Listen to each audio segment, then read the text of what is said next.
Sepanjang bulan Mei kemarin, bacaan gue tuh cukup bervariasi. Mulai dari cerita anak, sastra, novel fantasi, novel science fiction, dan tentu aja novel misteri. Ikutin terus videonya untuk tahu review singkat dari masing-masing judul tersebut. Hey Plus, welcome back to my YouTube channel. My name is Saya. Reviewnya ini akan gue urutin dari mulai judul-judul yang dapat rating paling rendah sampai ke yang ratingnya paling tinggi. Langsung aja ya. Buku pertama yang gue baca ada ini dia, Dunia Warna-Warni, ditulis oleh Felicia Akela dan sepupu-sepupunya. Kalau lihat dari covernya udah langsung ketahuan ya kalau ini adalah buku anak. Di dalamnya itu berisikan 14 cerita pendek. Dari segi ide, tiap cerita tuh menawarkan keunikannya tersendiri. Mulai dari cerita tentang portal kerupuk, rubah penyihir, sampai cerita tentang sepasang kaos kaki. Adik-adik yang nulis ini tuh merangkai kalimat dengan apik hingga jadi satu cerita yang enak dibaca. Gue rekomenin untuk kamu bacain ke adik atau keponakan yang masih kecil untuk jadi inspirasi mereka dalam berimajinasi. Judul ini gue kasih rating 3 dari 5 bintang.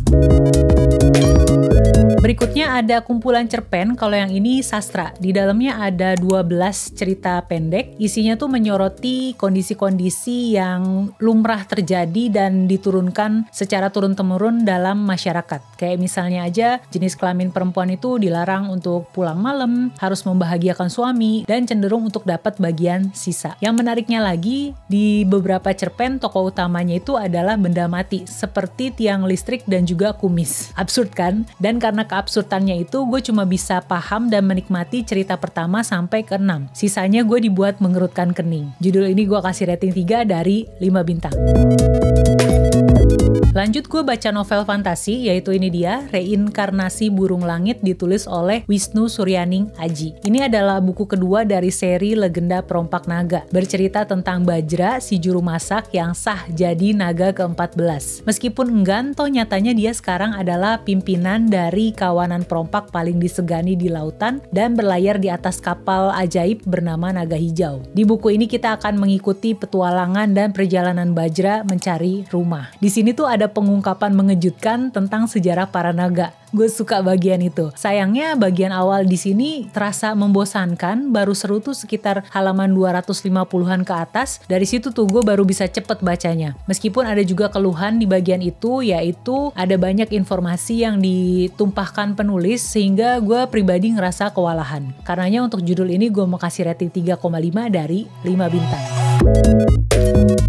Berikutnya itu gue baca novel science fiction. Judulnya Recursion, ditulis oleh Black Crouch. Ini diceritakannya dari dua sudut pandang berbeda dan juga dari dua setting waktu yang berbeda. Yang pertama ada dari sudut pandang detektif kepolisian bernama Barry dan settingnya di masa sekarang. Kita akan melihat Barry mengusut satu kasus fenomena penyakit bernama False Memory Syndrome atau disingkat FMS. Satu lagi itu sudut pandangnya dari seorang neurologis bernama Helena dan settingnya di masa lalu. Kita akan melihat bagaimana fenomena FMS itu bermula. Di sini kita akan melihat aksinya Barry dan juga Helena berusaha mencegah kekacauan yang timbul akibat penyakit tersebut. Meskipun sempat jiper baca istilah-istilah saintifik yang ada di bagian awal buku ini, tapi kesananya gue bener-bener tersedot ke dalam ceritanya. Bikin kepala mikir, bikin merenung juga tentang arti ingatan dan juga waktu. Meskipun di sepertiga bagian menuju ending ada banyak terjadi pengulangan yang akibatnya gue jadi bosen, tapi secara keseluruhan ide cerita di sini tuh mind blowing. Makanya untuk judul ini gue kasih rating 4 dari 5 bintang.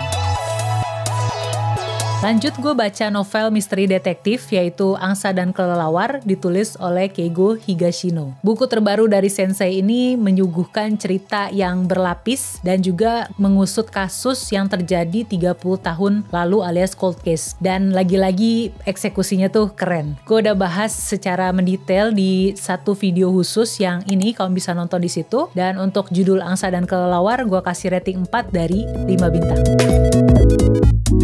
Berikutnya ada novel misteri lagi yaitu Teka-teki Rumah Aneh, ditulis oleh Uketsu. Ini tuh adalah cerita yang fresh. Berawal dari keganjilan dalam satu denah rumah, kita akan dibawa ke cerita-cerita mengerikan. Buku ini adalah definisi dari singkat, padat, dan jelas. Narasinya itu dalam bentuk dialog, jadi bacanya cepet. Terus ketika salah satu tokoh di sini menganalisa satu bagian dalam denah rumah tersebut, kita akan dikasih lihat gambar close up dari bagian yang dimaksud, jadi pembaca langsung paham, langsung jelas, tanpa perlu bolak-balik ngecek denah yang ada di bagian awal. Karena narasinya itu dalam bentuk dialog, jadi imajinasi pembaca dibawa menjelajah menjelajahi berbagai kemungkinan. Dan plot twistnya menarik.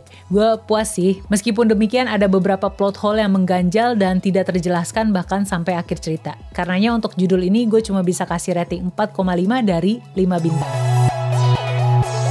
Di antara ke-6 judul yang gue baca di bulan Mei, judul ini yang jadi favoritnya. Gimana dengan kamu? Baca berapa judul sepanjang Mei kemarin dan share juga judul yang jadi favorit kamu di kolom komen bawah supaya kita saling berbagi rekomendasi. Untuk wrap up atau review singkat bulan-bulan sebelumnya, kamu bisa nonton di sini dan juga di sini. Sebelumnya jangan lupa like dulu video ini kalau kamu suka, subscribe juga ke channel ini dan kita ketemu di video yang ini dan yang ini. See ya!